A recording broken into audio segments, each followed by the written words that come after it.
जय गुरुदेव। जय गुरुदेव नाम प्रभु का पावन नाम। जय गुरुदेव। वंदे बोधयं नित्यं गुरु शंकर रूपिणं यथा श्रीरुक्तो हि वक्रोऽपि चंद्र सर्वत्र विद्यते। जय सुमिरत से दहो गणनायक करिवर वदन करौ अनुग्रह सोय राशि शुभ गुण सदन। मूक होय वाचालु पंगु चढ़ई गिरिवर्गन जासु कृपा सुदयाल द्रो सकल कलिमल धन। नील सरोरु श्याम तरुण अरुण बारी जनयन करौ जोर धाम सदा सिर सागर सयन। कुंद इंदु समुदे रमण करुणन जाय दीन परने करौ कृपा मर्दन मयन। जय गुरुदेव। ईश्वर जीवहि वेद प्रभु सकल कहूँ समुझाय।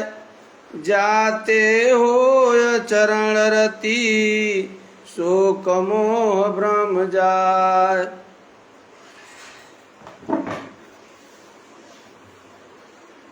ईश्वर जीवहि वेद प्रभु सकल कहूँ समुझाय। जाते हो चरण रति शोक मोह भ्रम जाय।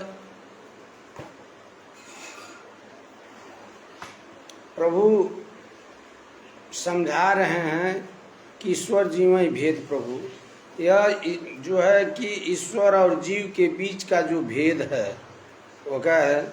जब यह गुरु के चरणों में जाता है चरण रति शोक मोह भ्रम जाए। इसका जब गुरु के पास जाता है और जब गुरु सत्संग सुनाते हैं और सत्संग सुनकर धीरे धीरे अल्पकाल कीजिए सत्संगा यानी अल्पकाल तक जब कुछ दिनों तक जब सत्संग सुनता है जब चरण रति तो उनके चरणों में जाता है और सत्संग जब सुनता है तो शोक मोह गुरु के कृपा से शोक मोह भ्रम जाए। ये सारे शोक मोह दुख ये सारे दूर हो जाते हैं।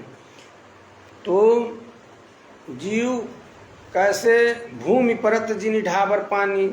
जब यह जीव माँ के गर्भ से इस जमीन पर आता है आते ही इसको माया जो है माया के चक्कर में ये पड़ जाता है और पढ़ करके यह जो है परमात्मा को भूलने लगता है। मैं और मोर तोरते माया यही बस किन्हीं जीवन काया। जो है यह हमारा है यह तुम्हारा है, यह हमारा है यह तुम्हारा है। इसी में जीव जो है फंस जाता है। यह हमारा और तुम्हारा में जीव फंस जाता है और यहाँ से कुछ लेकर जाएगा नहीं। जब यह जीव जब इस जमीन पर आता है तो जमीन पर आता है तो लोग जो है इसको सेवा सत्कार करके इसको धीरे धीरे यह बड़ा होता है। सबके साथ यही होता है। जब ये बड़ा हो जाता है तो यह जो है मैं और मोर तोड़ते माया यही बस किन्हीं जीव निकाया। इसी में ये फंस जाता है। बेटी बेटा नात रिश्तेदार धन दौलत ज़रूरत से भी ज़्यादा चक्कर में पड़ जाता है और इसमें पड़ करके ये सारे जो है अपना जो है यह परमात्मा को भूल जाता है और ये माया के चक्कर में माया का ये छाया माया का क्या है ये छाया में या संसार में ये भ्रमित हो जाता है। जब धीरे धीरे इसके सांसों की पूंजी खत्म होती है यह शरीर घड़ाम दे जमीन पर गिरता है और ये मिट्टी का ढेर बन जाता है। लोग आते हैं और बांस का जहाज कच्चे बांस काट कर लाते हैं और काट कर उसको जो है उस पर रख करके और चार लोग उठाते हैं और ले जाते हैं इसको नदी किनारे ले जा नदी किनारे ले जा करके कोई जल में दबा देता है, कोई गड्ढा खोदकर गाड़ देता है, कोई लकड़ी का ढेर बना करके इसको जलाकर समाप्त कर देता है। इसकी प्रक्रिया समाप्त हो जाती है। बाबा जी बता रहे हैं कि ऐ बच्चा, जो तुम्हारे प्रारब्ध में है, जो तुम्हारे भाग्य में है, वह तो मिलना ही मिलना है। तुम कर्म करो, अच्छा कर्म करो, बुरा करके किसी प्रकार का धन इकट्ठा मत करो। तुम मेहनत और मशक्क़त की कमाई से तुम खूब कमाओ, 1 लाख कमाओ, 10 लाख कमाओ, कोई मना नहीं करता है। लेकिन झूठ बोल करके और किसी को धोखा दे करके और किसी धोखाधड़ी से जो रुपया कमाओगे वह रुपया तुम्हारे काम नहीं आएगा, और जो है वह रुपया तुम्हें काम नहीं देगा। और वह धोखाधड़ी जो तुम दोगे, बदले का भाव जो तुम धोखाधड़ी दोगे, जो किसी का छल कपट करोगे, वह जो है तुमको भोगना पड़ेगा। ए बच्चा, यह तो तुमको भोगना ही पड़ेगा। या कोई माई का लाल इसको काट नहीं सकता है। प्रभु तो कहते हैं कि काल रूप 3 कर्म भ्राता, शुभ अरु अशुभ कर्म फल दाता। वो कहते हैं कि मैं कालों का काल महाकाल हूँ, जो तुम करोगे, जैसा करोगे वैसा ही फल हम तुमको देंगे, उसी का परिणाम तुमको भोगना पड़ेगा। तो संत और महात्मा सत्पुरुष बता रहे हैं कि यह धोखाधड़ी करने की आवश्यकता नहीं, किसी के साथ छल कपट करने की आवश्यकता नहीं।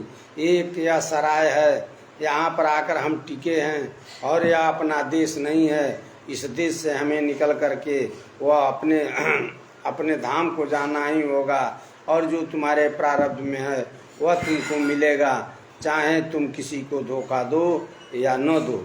इस पर बाबा जय गुरुदेव जी महाराज ने सुनाते हुए एक कहानी सुनाए कि एक महात्मा थे,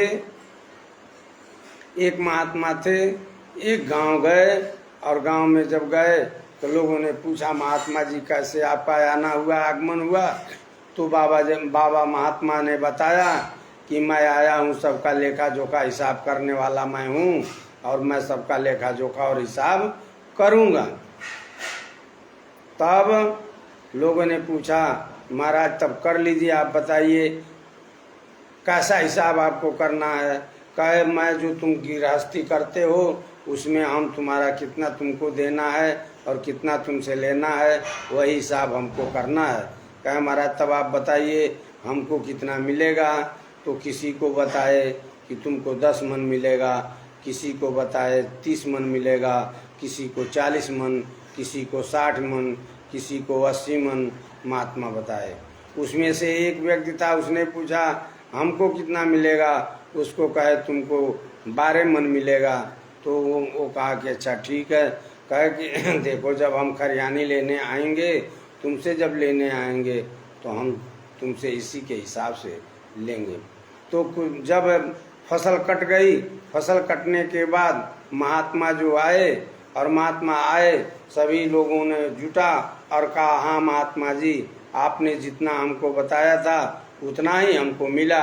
लेकिन वह एक व्यक्ति था, उसने कहा, महात्मा जी आपने तो हमको जितना कहा था तो महात्मा जी ने कहा, हाँ तो फिर क्या हुआ, जितना कहे थे उतना तुमको मिला कि नहीं मिला? तो महात्मा जी से वो कहा कि हाँ उतना तो मिला, लेकिन हमने जो रात भर दौड़ करके जो दूसरे के खेत से जो हमने अन्न का जो फसल की बोझ लाई थी वह हमारा कहाँ गया?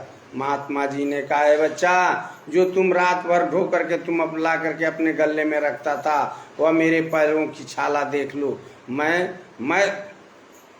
मैं जो है जो ही तुम ला कर रखता था, मैं ले जाकर वहाँ रख देता था। मैं जहाँ से तुम उठाते थे वहीं पर हम ले जाकर रख देते थे। ऐ बच्चा, जिसके जो भाग्य में है, जिसके जो प्रारब्ध में है उतना ही मिलेगा। चाहे कोई जतन कर लो, कोई यत्न कर लो, कोई उपाय कर लो, लेकिन जितना तुम्हारे भाग्य में है उतना ही मिलेगा। ऐ बच्चा, तुम लाता था और मैं ले जाकर रखता था। बाबा जी ने बताया यह बात, बाबा जी ने सत्संग सुनाते हुए कहानी बताए। तो यह इस तरीके से माया के चक्कर में पड़ करके, और यह जीव जो है भूल जाता है कि यह देश हमारा है, यह देश हमारा नहीं है। यह इसी को अपना देश मान लेता है और इसी को अपना देश, इस मृत लोक को ही अपना देश मान लेता है और अपने देश में ही मान करके वह इसी में फंसा रहता है और वह परमात्मा से विमुख हो जाता है। और वह विमुख होने का नतीजा यह होता है कि वो 4,84 लाख जोनियों में वो फंस जाता है। चाहे एक एक जोनी का 1,000 वर्ष, किसी जोनी का 24 घंटा, किसी जोनी का 10,000 वर्ष, किसी जोनी में 1,1 लाख वर्ष, ऐसे ही वो उम्र काटता है। उम्र काटने के चक्कर काट करके फिर मानव जोनी में आता है। तो कहते हैं पुण्य पुंज बिन मिलन संता, सतसंगत संस्कृति करयंता। जब वह काटते काटते आता है तो फिर मानव जोनी में वो आता है। मानव जोनी में आकर के और फिर वो भूल जाता है। यही उसका चक्कर लगा हुआ है। जब जब वह पैदा होता है तब तब मन उसके पीछे लग जाता है और मन उसको बहका करके, यह माया का मन एजेंट है और इसको माया के चक्कर में डाल करके इसको जो है सच्चे कर्मों से, सत्कर्मों से इसको दूर कर देता है और उसी में इस 4,84 लाख जोनियों में यह चक्कर काटता है। लेकिन संत और सतगुरु बताते हैं कि जब तुम सच्चे संत और सतगुरु का तलाश कर लोगे, जब वो तुझे मिल जाएंगे और जब वो मिल जाएंगे तुमको वह जुक्ति बता देंगे। लेकिन संत वो मिलेंगे कैसे? तो भूखे को खाना खिला दे, प्यासे को पानी पिला दे, नंगे को कपड़ा पहना दे। जब ऐसा शुभ कर्म करेंगे, अच्छा कर्म करेंगे तो हमको वह संत और सतगुरु मिल जाएंगे। संत सतगुरु मिल जाएंगे जब उनकी सोहबत में जाएंगे तो हमें सत्संग सुना करके और भजन करने का रास्ता दे करके हमसे भजन करा करके 4,84 लाख जोनियों से हमें उत्तीर्ण कर देंगे। यह जो है शरीर, अब यह शरीर जो है इसलिए नहीं बना कि यहाँ पर आ करके तुम अपना जो है अपना एक अपना घर समझ लो। यहाँ पर तुमको यह शरीर जो मिला यहाँ रहने के लिए नहीं मिला कि तुम यहाँ रहोगे। यह शरीर तुमको भजन करने के लिए मिला है। यह मानव शरीर तुमको जब भी मिला भजन करने के लिए मिला। यह मानव शरीर, वह महात्मा बड़े दयालु होते हैं, दया के पूरे अंग होते हैं। जब तुम 4,84 लाख जोनियों में घूम रहे थे, चक्कर काट रहे थे, नरकों की सजा भोग रहे थे, उस समय महात्मा ने तुम्हारी चिघार की आवाज़ सुनी, अपने दिव्य कानों से सुना। तुम्हारी इस जीवात्मा का चिघार अपनी दिव्य कानों से दुखा, अपनी दिव्य आंखों से तुम्हारी वह दुर्दशा, नरकों का दुर्दशा देखा।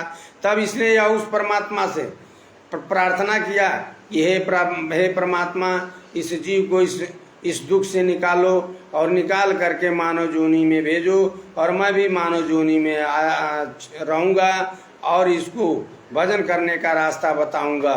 और जब यह भजन करेगा, अपने घर जाने के लिए जब यह तैयार होगा तो इसके जो है रास्ते में जो भी दिक्कतें और अड़चनें आएंगी उसको मैं सत्संग सुना करके और उस दुख को, अड़चन को मैं दूर कर दूंगा। कौन कहा? उस महात्मा ने कहा जिसकी तीसरी आंखें खुली हुई थी।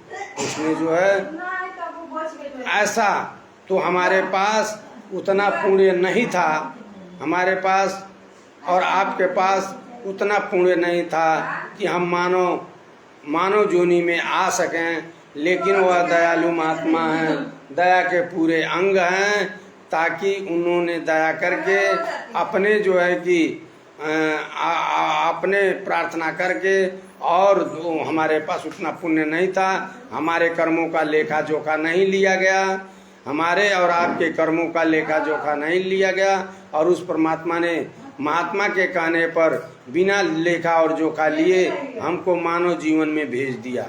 हम मानव जीवन में आ गए। इसीलिए कहा जाता है कि बड़े भाग्य मानुष तन पावा, चोर दुर्लभ सद ग्रंथ निगावा।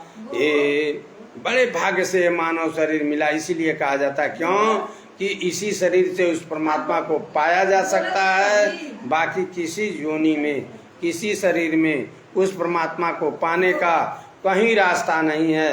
बाबा जय गुरुदेव जी महाराज बताते हैं कि यह मानव योनि में ही उस परमात्मा को पाने का रास्ता है। इस मानव शरीर तुमको जब मिला है तो यही मानव मंदिर है, यही राम मंदिर है, यही जिस्मानी मस्जिद है, यही गार्ड का घर है, यही गार्ड होम का जो है गार्ड का होम घर है। और इसी में बैठ करके और तुम उस परमात्मा का भजन कर लो, उस परमात्मा का इबादत कर लो, उस परमात्मा से प्रार्थना करके उस परमात्मा के साथ तुम जुट जाओ ताकि तुम अपने घर जा सको। महात्मा कहते हैं, महात्मा का बाबा जय गुरुदेव जी महाराज ने बताया, संतों के पास वह पावर होता है कि जीवों को भजन करा करके और उनकी सारी दिक्कतों को दूर करके और निज घर पहुंचा सकते हैं। उनके पास इतना पावर होता है। लेकिन कब? जब उनके आदेश का पालन करोगे तब। यदि उनके आदेश का पालन नहीं करोगे तो चाहे भजन करो या ना करो, अब भजन करो चाहे तुम भजन मत करो, यदि उनके आदेश का पालन नहीं करोगे तो भजन करते रह जाओगे, काम होने वाला नहीं है। बाबा जी ने कहा है, बच्चा तुम मेरे एक आदेश को मान लो, हम तुम्हारा काम कर देंगे, तुम मेरा काम कर दो और हम तुम्हारा काम कर देंगे। बाबा जी ने कहा तो महात्मा कहते हैं कि ऐ बच्चा, जद गुरु की बातों को जो मान लिया, जो गुरु के बात को मानेगा वो अपने घर जाएगा, जो गुरु के बात को नहीं मानेगा वो 484 लाख जोनियों में जाएगा। जय गुरुदेव। तो इस तरीके से महात्मा का तलाश कर लेना चाहिए। और वह यह काम कौन करेगा? वह जिसकी आंखें दिव्य कान खुली हो, जिसका दिव्य आंखें खुली हो, ऐसे संत और सदगुरु का तलाश कर लेना चाहिए। आज तो जगह जगह पर संत और महात्मा देखने को मिलते हैं। तो कपड़े का नाम महात्मा नहीं है, कपड़े का नाम महात्मा नहीं है, वेशभूषा का नाम महात्मा नहीं है, दाढ़ी का नाम महात्मा नहीं है, चंदन और टीके का नाम महात्मा नहीं है। महात्मा एक अपने सुविचार और अपने अंतःकरण को जो उस परमात्मा से अपने जीवात्मा को जीते जी मिला लेता है और परमात्मा के पास प्रतिदिन जो आता और जाता है, वह जो है कि सच्चा महात्मा है, वह सद्गुरु होता है। ऐसे महात्मा नहीं कि चंदन और टीका लगा लें, सीधा पैसा धोकरी में और चेला जहाँ पोखरी में, ऐसा जो है कि महात्मा नहीं। तो लिखते हैं कि शैले शैले नामारिक्यम नामौतिकम गजे गजे साधो न सर्वत्र न चंदनम बने बने। हर जगह साधु नहीं मिलते। यह संस्कृत का श्लोक बता रहा है कि हर जगह साधु नहीं मिलते हैं। तो आज तो जिधर जाइए रास्ते पर साधु मिलते हैं। यह सस्ता सौदा है। कपड़ा जो है मार्केट से खरीद लीजिए और पहन लीजिए, सफ़ेद नीला पीला काला हरा गेरुआ पहन लीजिए, चंदन खरीद कर दुकान से लगा लीजिए, आप महात्मा हो गए। ये महात्मा ऐसे महात्माओं से कोई काम बनने वाला नहीं है। बाबा जी कहते हैं कि ऐसे महात्माओं से काम नहीं बनेगा। उस महात्मा की तलाश करो जिसकी जीवात्मा जगी हो और तुम्हें जगा सके। जैसे एक बुझा हुआ दीपक घर में हो, उस दीपक को जलते हुए दीपक ही उसको जला सकता है। जब जलता हुआ दीपक हजारों दीपक को जला सकता है, और जो एक बुझा हुआ दीपक किसी दीपक को नहीं जला सकता है। एक सोया हुआ आदमी किसी को जगा सकता है? नहीं जगा सकता है। और एक जगा हुआ आदमी सबको जगा देगा। उसी तरह से जिसकी जीवात्मा जगी हो, उस परमात्मा के पास प्रतिदिन आती और जाती हो। ऐसे महात्मा, ऐसे सद्गुरु से जब मुलाकात होगा, ऐसे सद्गुरु का जब तलाश करोगे तो काम बनेगा। तो उसी को कहते हैं कि एक दुष्ट अतिशय दुख रूपा एक दुष्ट अतिशय दुख रूपा, जाब सजीव पड़ा भवकूपा। एक दुष्ट अतिशय दुख रूपा, यानी जो गलत काम करने वाला व्यक्ति है वो हमेशा दुख में ही रहता है, और वह भवकूप यानी 484 लाख जोनियों में, नरकों में वो चला जाता है। यदि महात्माओं की बात को नहीं मानेगा तो 484 लाख जोनियों में जाएगा, और उसका यह जो कीमती जीवन मिला है वह बेकार चला जाएगा। तो कहते हैं, एक रचे जग गुण बस जाके, प्रभु प्रेरित नहीं निज बलता के। जिसने प्रभु ने इसकी रचना की है और इसमें जो गुण है, गुण बस जाके, प्रभु प्रेरित नहीं निज बलता के, और वो अपने बल का, अपने पौरुष का वह ध्यान नहीं देता है। वह एक परमात्मा का ही सहारा समझता है और परमात्मा का भरोसा करके और वह भजन करता है, और भजन करके यहाँ से निकल पड़ता है। ज्ञान मान जाए कव नाही, देखत ब्रह्म रूप सब माई। परमात्मा को तर्क से नहीं जाना जा सकता है। जब परमात्मा के विषय में जब तर्क करेंगे तो वह परमात्मा कोसों कोस दूर हो जाएगा। जब अपने ज्ञान मान जाए को नाही, देखत ब्रह्म रूप सब माही। अब जब ऐसे संसार के सारे बुद्धि और ज्ञान को खत्म कर देंगे तो संसार में जितने भी जीव दिखाई देते हैं सारे वह परमात्मा के अंश दिखाई देंगे। ऐसे कहने के लिए तो सब लोग कहते हैं सब में परमात्मा है, लेकिन सब में परमात्मा है इसको कोई महसूस करता है? आज वह स्थिति चल रही है। वह एक परमात्मा, जब सब में परमात्मा है तो एक परमात्मा दूसरे परमात्मा को सताता क्यों है? एक परमात्मा दूसरे परमात्मा पर मुकदमा करके मुकदमा क्यों लड़ता है? एक परमात्मा दूसरे परमात्मा को खेत क्यों छका लेता है? यह कहने वाली बात हो गई कि परमात्मा सब में है। लेकिन गोस्वामी जी, बाबा जय गुरुदेव जी महाराज बताते हैं कि गोस्वामी जी महाराज ने जब देखा तब उन्होंने कहा, क्या कहा कि सिया राम मैं सब जग जानी, करहु प्रणाम जोरी जुग पानी। उन्होंने जब भजन और भक्ति किया, ज्ञान मान बड़ाई ममता को जब अपने से दूर किया, मान बड़ाई ममता से निकलकर जब वो बाहर हुए तो अपने आप को ईश्वर के समान हो गए। और उन्होंने जब दुनिया में देखा तो सब में वह उनको ईश्वर दिखाई देता था। किनको? जिनकी आंखें खुली हुई थी, जिनका दिव्य आंखें खुला हुआ था। ऐसे धर्म महात्मा, ऐसे महात्मा को तीसरी आंखें खुली हुई थी। उन्होंने कौन? गोस्वामी जी महाराज। तो उन्होंने देखा और कहा, आज तो जिनकी नहीं खुली है, जो ठगाई करते हैं, जो दूसरे को ठगते हैं, जो दूसरे को फंसाते हैं, वो भी कह रहा है परमात्मा सब में। अरे भाई, यह कहने वाली चीज नहीं है और यह मानने वाली चीज नहीं है, यह जानने वाली चीज है। इसको जानिए, इसको समझिए, बूझिए। परमात्मा सब में है तो एक परमात्मा दूसरे परमात्मा को क्यों सताए? एक परमात्मा दूसरे परमात्मा की भला तो करे।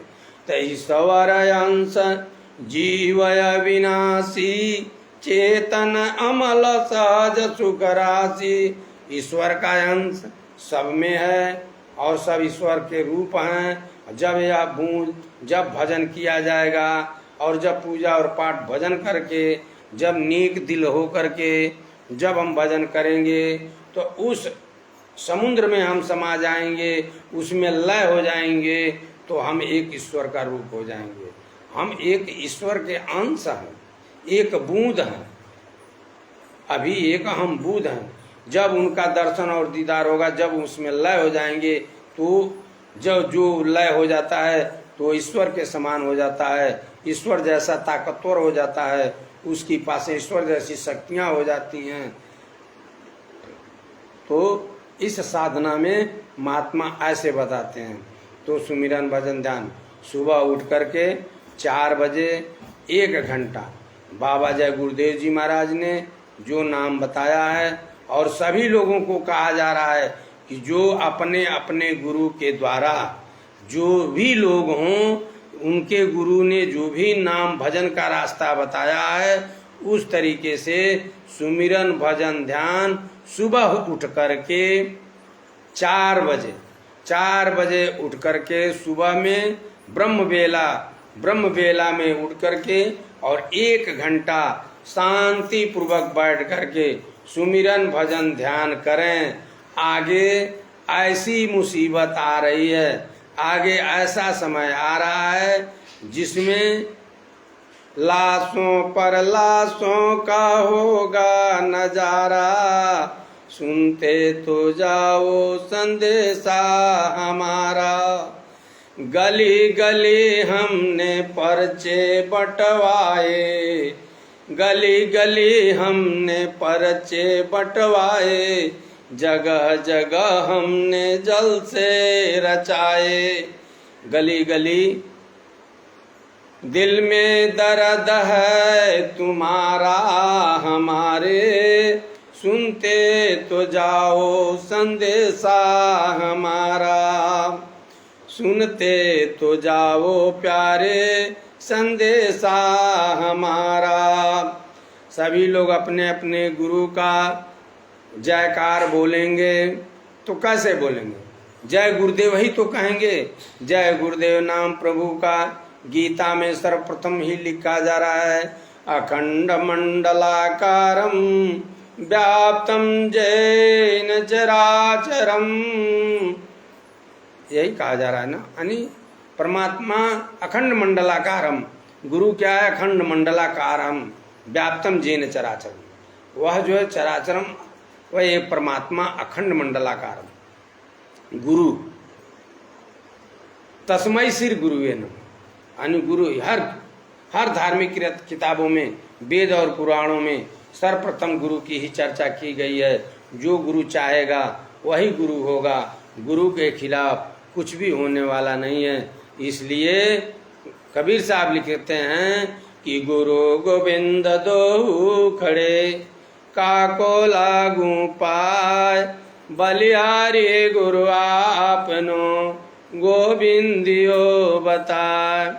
यह कबीर साहब की चौपाई है, या परमात्मा बता रहे हैं कि पहले तुम अपने गुरु का प्रणाम करो। क्यों? कि जितनी बातें बताई जा रही हैं आपको कि माया ने कैसे फंसाया। जब आप इस जमीन पर आए, भूमि परत जिन ढाबर पानी, वह पानी गंदा हो गया, वैसे आप या जीवात्मा वहाँ से साफ पाक और पवित्र आती है, इस जमीन पर आते ही वह गंदा हो जाती है। क्यों? इस माया के चक्कर में पड़ करके, माया के चक्कर में पड़ करके वह जीवात्मा गंदा हो जाती है। मैं और मोर तोड़ते माया में फंस करके वह गंदा कर लेती है अपने आप को, और उसमें फंस जाती है। लेकिन इस जीवात्मा को साफ करेगा कौन? आखिर इस जीवात्मा को साफ करेगा कौन? इसीलिए कहा जाता है कि ऐसे संत सतगुरु का तलाश कर लो, जो संत सतगुरु प्रतिदिन उस परमात्मा के पास आते और जाते हों, जो अपनी जीवात्मा को जगा लिए हों।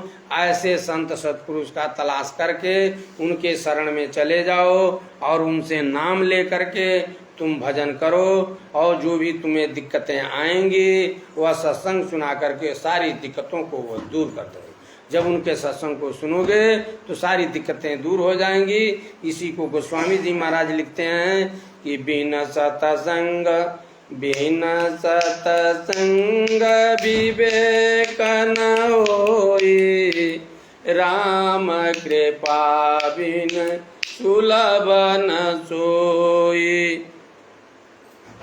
बिना सत्संग का विवेक नहीं होता है। जो भी रामायण में सारी चौपाइयाँ जो भी लिखी गई हैं, इस यूनिवर्सिटी डिग्री कॉलेज में पढ़ करके इसका कोई माई का लाल अर्थ नहीं निकाल सकता है, क्योंकि यह परमार्थी भाषा में है। यह परमार्थी भाषा किसके पास मिलेगा? संत सतगुरु के पास मिलेगा। जब संत सतगुरु के शरण में जाएंगे और उनके पास जब सोहबत में कुछ दिनों तक रहेंगे, जब कुछ दिनों तक रहेंगे और उनका सत्संग सुनेंगे, तो धीरे धीरे परमार्थी शब्दों का ज्ञान हो जाएगा और आप सारी भाषाओं को, आप परमार्थी भाषा को समझ लेंगे। इस वेद पुराण और रामायण का अर्थ आपको समझ में आने लगेगा। ऐसे चाहें कि हम लगा लें अर्थ डिग्री कॉलेज यूनिवर्सिटी में पढ़ करके, तो कोई माई का लाल इसका सही अर्थ नहीं निकाल सकता है। आप बताइए, पूछा जा रहा है कबीर साहब किस कॉलेज में पढ़े थे? कबीर साहब की डिग्री क्या थी?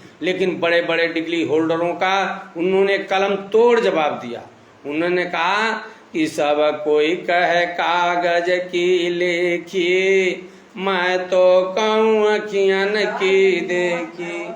सब लोगों ने कहते हैं कि अरे तुम लोग तो कागज में जो लिखा है उसको पढ़कर बताते हो, लेकिन मैं तो जो आंखों से देखता हूँ वह कहता हूँ।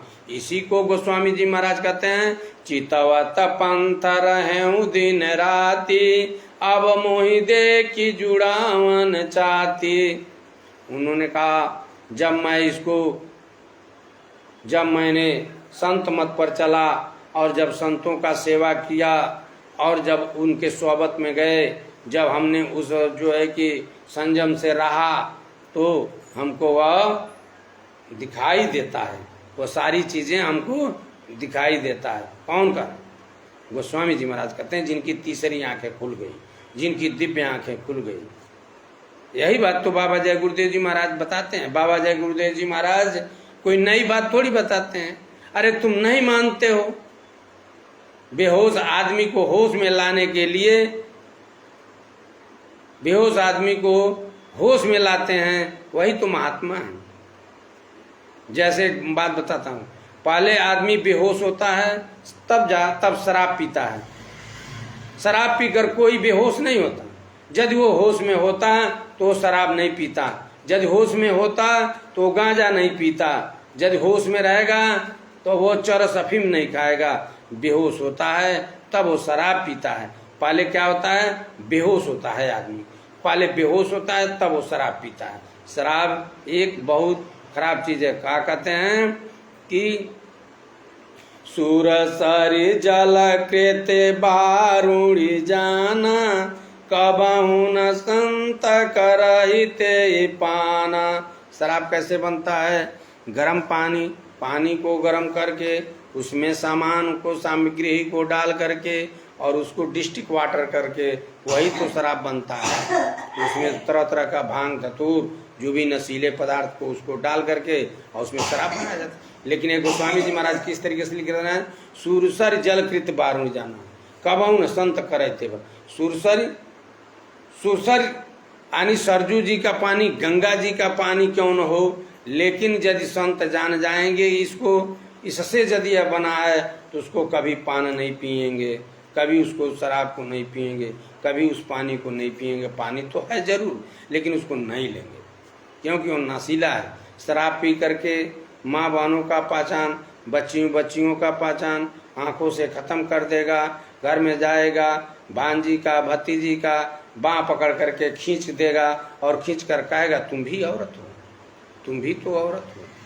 ऐसी नशा न करें। बाबा जी ने कहा ऐसी कोई नशा न करें जिससे बुद्धि पागल हो जाए। बाबा जी ने कहा है बच्चा ऐसी कोई नशा मत करना जिससे बुद्धि पागल हो जाए, और तुम महात्मा की तलाश कर लो, और महात्मा की तलाश करके पूरे संत का तलाश करके उनसे भजन नाम का तुम भक्ति का रास्ता ले लो और तुम भजन करो। भजन करके आए बच्चा, यह देश तुम्हारा नहीं है, इस देश से अपने घर को निकल चलो।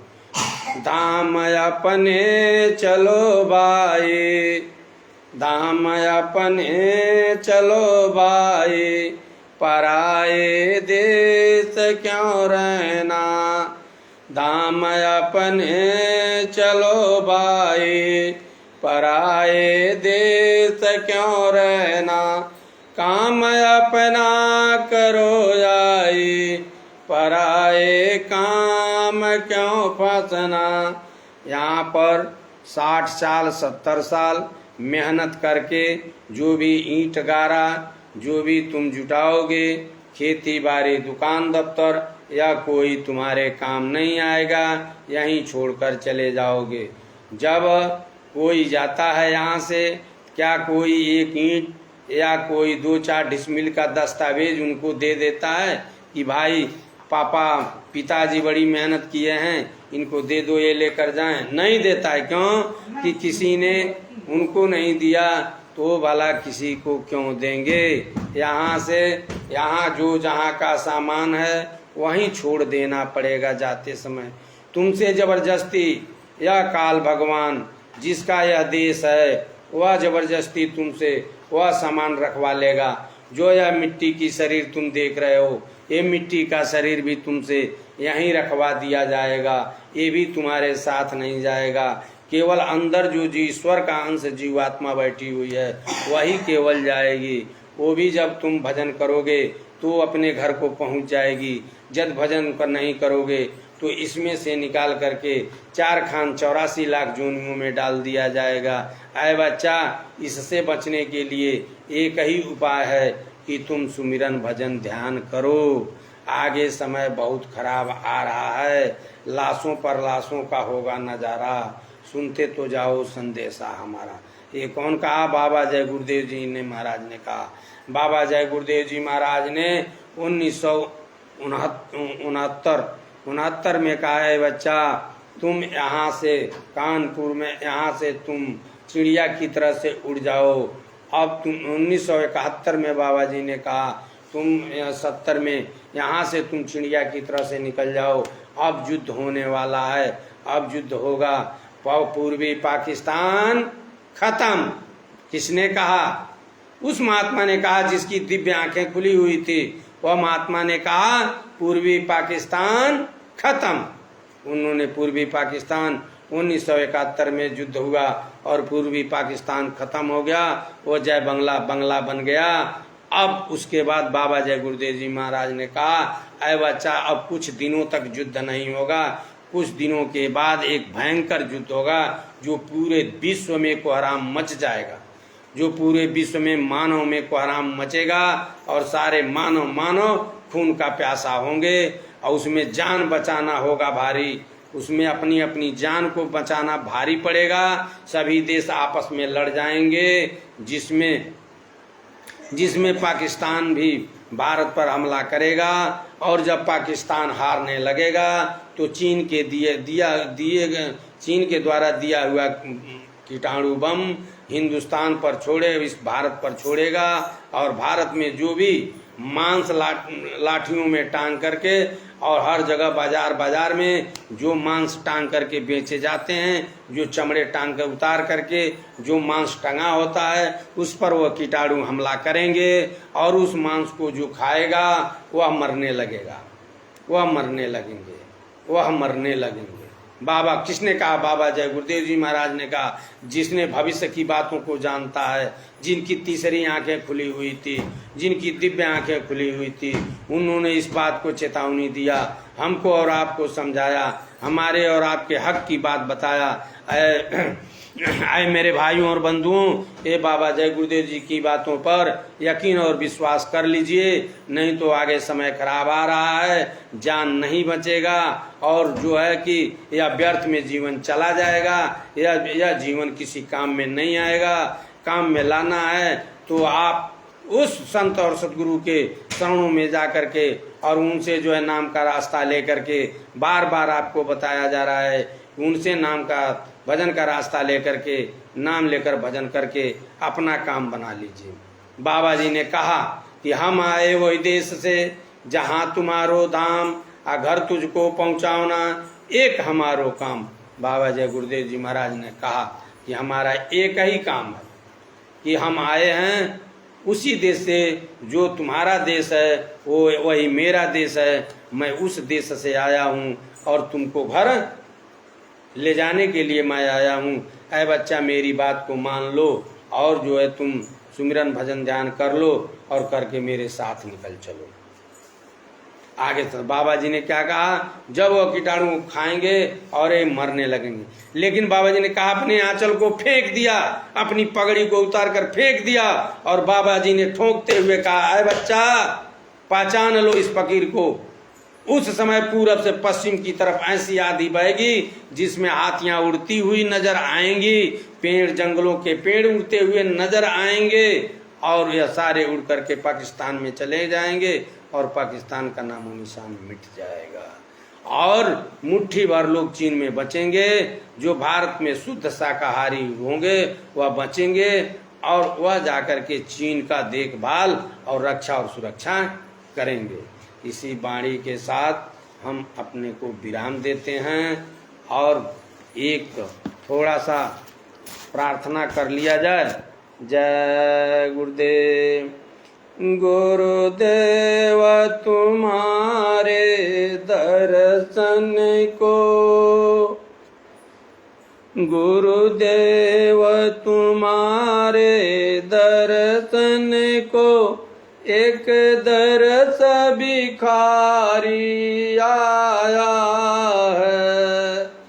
गुरुदेव तुम्हारे दर्शन को, एक दरस भिखारी आया है।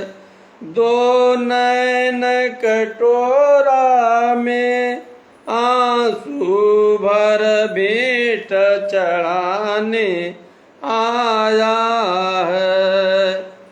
दो नैन कटोरों में आंसू भर भेंट चढ़ाने आया है।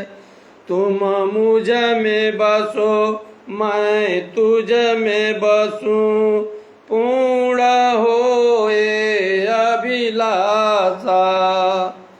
मैं तुझ में बसूं, मैं तुम मुझ में बसो, मैं तुझ में बसूं, पूर्ण होए अभिलाषा।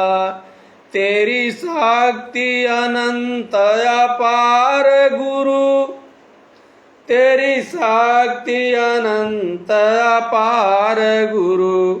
घट घट में आप समाया है, ने घट घट में आप समाया है। गुरुदेव तुम्हारे दर्शन को, एक दरस भिखारी आया है। तुम प्रेम रूपी समंदे, तेरी शक्ति अनंत अपार गुरु। घट घट में आप समाया है। तन में तन प्रेम रूपी समंदिर में, गुरु नाम की जनकार हो। गुरुदेव तुम्हारी झनकारों ने, गुरुदेव तुम्हारी झनकारों ने जीवन सुफल बनाया है। गुरुदेव तुम्हारे चरणों में एक दरस भिखारी आया है। नतमस्तक हूँ गुरु चरणों में, नतमस्तक हूँ गुरु चरणों में। मन सुमिरन में यह लगता रहे, इसे अटल रखो गुरु निज चरणों में। ये नीच शरण में आया है, इसे अटल रखो गुरु निज चरणों में। ये नीच शरण में आया है। गुरुदेव तुम्हारे दर्शन को, एक दरस भिखारी आया है। गुरुदेव तुम्हारे दर्शन को, एक दरस भिखारी आया है। जय गुरुदेव। तो हमारे कहने का तरीका, हमारे कहने का तात्पर्य यही है कि आप लोगों से मेरी विनती है कि सभी आप लोग शुद्ध शाकाहारी हो जाएं और शुद्ध शाकाहारी होकर अपने ऊपर आप रहम कीजिए, अपने ऊपर आप रहम कीजिए। क्योंकि जब आप मांसाहार करेंगे, गलत व्यवहार करेंगे, गलत आचरण करेंगे तो उसका खामियाजा आपको भोगना पड़ेगा। आप अपने आप को बचाने के लिए सच्चे रास्ते पर चल पड़ें, शुद्ध शाकाहारी हो जाएं। हाथ जोड़कर विनय हमारी, शाकाहारी हो जा भाई। हाथ जोड़कर विनय हमारी, शाकाहारी हो जा भाई।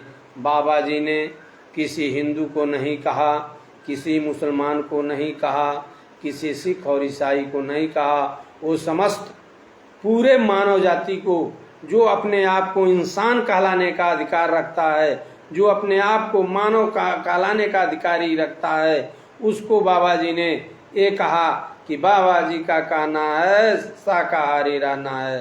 शाकाहारी वही बनेगा जो जीवों पर दया करेगा। बाबा जी ने समस्त मानव को यह कहा कि सभी लोग शाकाहारी हो जाएं, सभी लोग अपने आप को बचा लें और बचो और बचाओ। बाबा जी का कहने का तात्पर्य रहा कि बचो और बचाओ, अपने भी बचो और दूसरे को बचाओ, किसी को मत फंसाओ।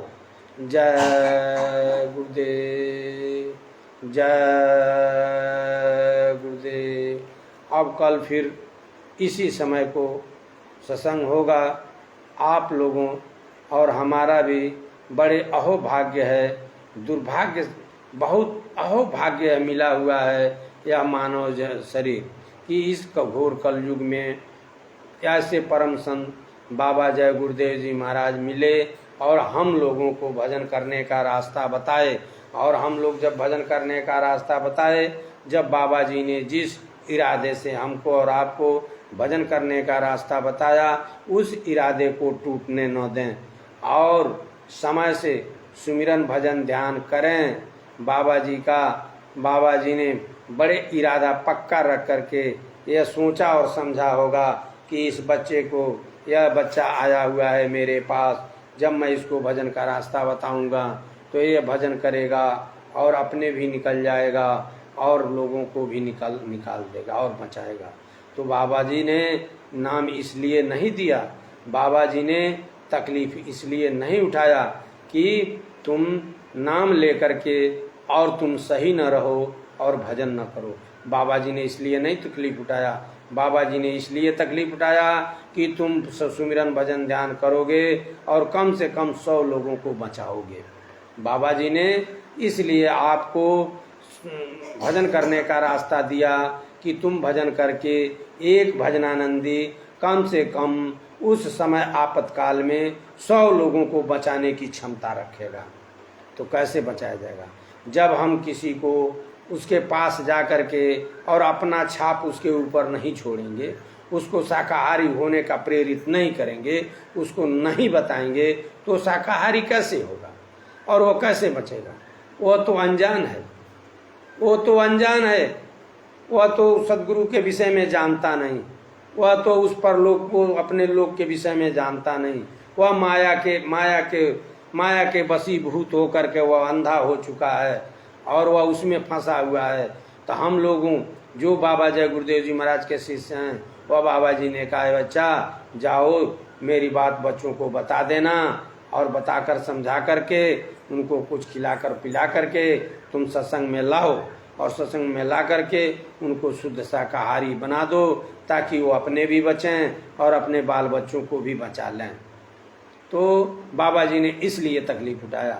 बाबा जी ने इसलिए नहीं तकलीफ उठाया कि हम बाबा जी के पास जाकर बेटा मांगे, बेटी मांगे, धन मांगे, दौलत मांगे। बाबा जी ने इसलिए नहीं तकलीफ उठाया। बाबा जी ने धन दौलत देने के लिए नहीं आए। बाबा जी तो कहते हैं कि जो तुम्हारे प्रारब्ध में है वह तुमको मिलेगा। वह तुम मांगो या ना मांगो। बाबा जय गुरुदेव जी महाराज संत और महात्माओं के पास जो जाता है उसको 4 चीज़ें महात्मा मुफ्त देते हैं, अर्थ धर्म काम और मोक्ष। ये 4 चीज़ें जब मुफ्त देते हैं तो बाबा जी ने कहा जब ये 4 चीज़ें तुझे मुफ्त मिलती है तो फिर इसके मांगने के चक्कर में क्यों पड़े हो। आए बच्चा, तुमको जो रास्ता दिया गया भजन का, तुम जा करके भजन करो और कम से कम 100 लोगों को समझा करके सही लाइन पर लाओ, ताकि वो सही हो जाएं, अपने धर्म को जाने, शुद्ध शाकाहारी रहें। मानव धर्म क्या है? शुद्ध शाकाहारी रहना। मानव धर्म ये नहीं है कि हम हिंदू हैं, या नहीं है कि हम मुसलमान हैं, या नहीं कि हम इंसान हैं। ये कोई धर्म नहीं है। धर्म तो शुद्ध शाकाहारी होना। मानव का धर्म है शुद्ध शाकाहारी होना। जो शुद्ध शाकाहारी है वह मानव है। यदि मांस खाने वाले को मानव कहेंगे तो दानव राक्षस किसको कहेंगे? यदि मांस खाने वाले को हम मानव कहेंगे तो राक्षस किसको कहेंगे? खुद आप विचार कर लीजिए।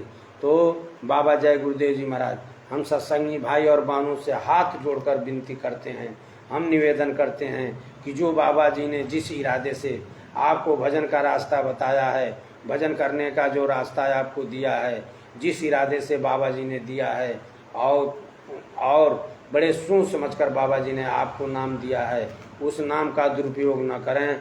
और शाम को 1 घंटा शाम को सुमिरन भजन ध्यान करें, और सुबह ब्रह्म बेला में उठकर 4 बजे आप जो है उठ करके बैठकर सुमिरन भजन ध्यान करें, ताकि बाबा जी ने इसलिए तकलीफ उठाया कि साहब का कि विश्व में शांति किस नाम से आएगी? जय गुरुदेव। विश्व में शांति किस नाम से आएगी? जय गुरुदेव, जय गुरुदेव। गुरोर ब्रह्मा गुरोर विष्णु गुरोर्देवो महेश्वरः गुरोर साक्षात् पारब्रह्म तस्मै श्री गुरुवे नमः। जय गुरुदेव।